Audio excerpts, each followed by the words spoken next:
ನಮಸ್ತೆ ಸ್ನೇಹಿತರೆ, welcome to think easy official channel. ಇವತ್ತು ನಾನು ನಿಮಗೆ ಪೆಪ್ಪರ್ ಚಿಕನ್ ಡ್ರೈ ಹೇಗೆ ಮಾಡೋದು ಅಂತ ಹೇಳ್ತಾ ಇದ್ದೀನಿ. ಬನ್ನಿ ನೋಡೋಣ ಏನೇನು ಬೇಕು ಇಂಗ್ರೀಡಿಯೆಂಟ್ಸ್ ಪೆಪ್ಪರ್ ಚಿಕನ್ ಡ್ರೈ ಮಾಡಲಿಕ್ಕೆ ಅಂತ. ಚಿಕನ್ ಡ್ರೈ ಮಾಡಲಿಕ್ಕೆ ನಾನಿಲ್ಲಿ ಕರಿಬೇವು ತೊಗೊಂಡಿದ್ದೀನಿ, ಬೇ ಲೀಫ್ ತೊಗೊಂಡಿದ್ದೀನಿ, ಸ್ವಲ್ಪ ಜೀರಿಗೆ, ಚಕ್ಕೆ, ಲವಂಗ, ಏಲಕ್ಕಿ, ಸ್ವಲ್ಪ ಮೆಂತ್ಯ, ಆಮೇಲೆ ಓಂಕಾಳು ಅಂದರೆ ಸೋಂಪು, ಆಮೇಲೆ ಸ್ವಲ್ಪ ಪೆಪ್ಪರ್ನ ಕೂಡ ನಾನು ತೊಗೊಂಡಿದ್ದೀನಿ. ಇದನ್ನೆಲ್ಲ ನಾನು ಪ್ಯಾನ್ಗೆ ಹಾಕಿ ಡ್ರೈ ಫ್ರೈ ಮಾಡ್ಕೊಳ್ತೀನಿ. ಈ ಡ್ರೈ ಫ್ರೈ ಮಾಡಲಿಕ್ಕೆ ಒಂದು 3 ಗುಂಟೂರು ಮೆಣಸಿನ್ಕಾಯಿ ಕೂಡ ತೊಗೊಂಡಿದ್ದೀನಿ, ಖಾರ ಸ್ವಲ್ಪ ಇರೋದಕ್ಕೆ, ಸ್ಪೈಸಿಯಾಗಿ ತಿನ್ನೋದಕ್ಕೆ. ಸೊ ಇದೆಲ್ಲ ನೀಟಾಗಿ ಡ್ರೈ ಫ್ರೈ ಮಾಡ್ಕೊಳ್ಳೋಣ. ನೋಡಿ, ಚೆನ್ನಾಗಿ ಡ್ರೈ ಫ್ರೈ ಆಗಿದೆ. ಈಗ ನಾನು ಬೇರೆ ಪ್ಲೇಟ್ಗೆ ಟ್ರಾನ್ಸ್ಫರ್ ಮಾಡಿಕೊಂಡು ಡ್ರೈ ಪೌಡರ್ ಮಾಡ್ಕೊಳ್ತೀನಿ.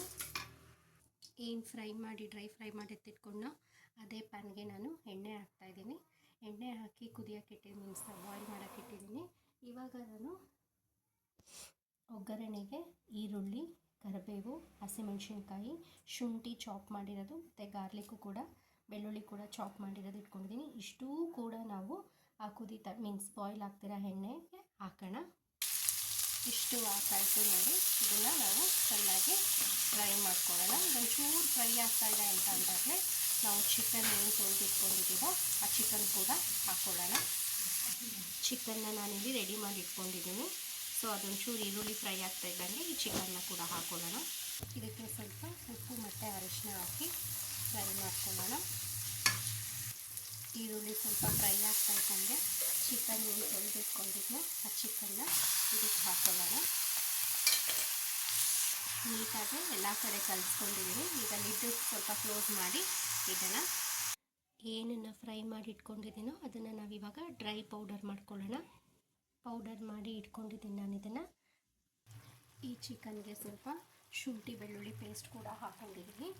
ಆಮೇಲೆ ಶುಂಠಿ ಬೆಳ್ಳುಳ್ಳಿ ಪೇಸ್ಟ್ ಹಾಕಿದ್ಮೇಲೆ ಸ್ವಲ್ಪ ಉಪ್ಪು ಎಷ್ಟು ಬೇಕೋ ಅಷ್ಟು ಹಾಕ್ಕೊಳ್ತೀನಿ. ಚಿಕನ್ಗೆ ಎಷ್ಟು ಬೇಕೋ ಅಷ್ಟು ಉಪ್ಪನ್ನು ನೋಡ್ಕೊಂಡು ಹಾಕ್ಕೊಳ್ಳೋಣ.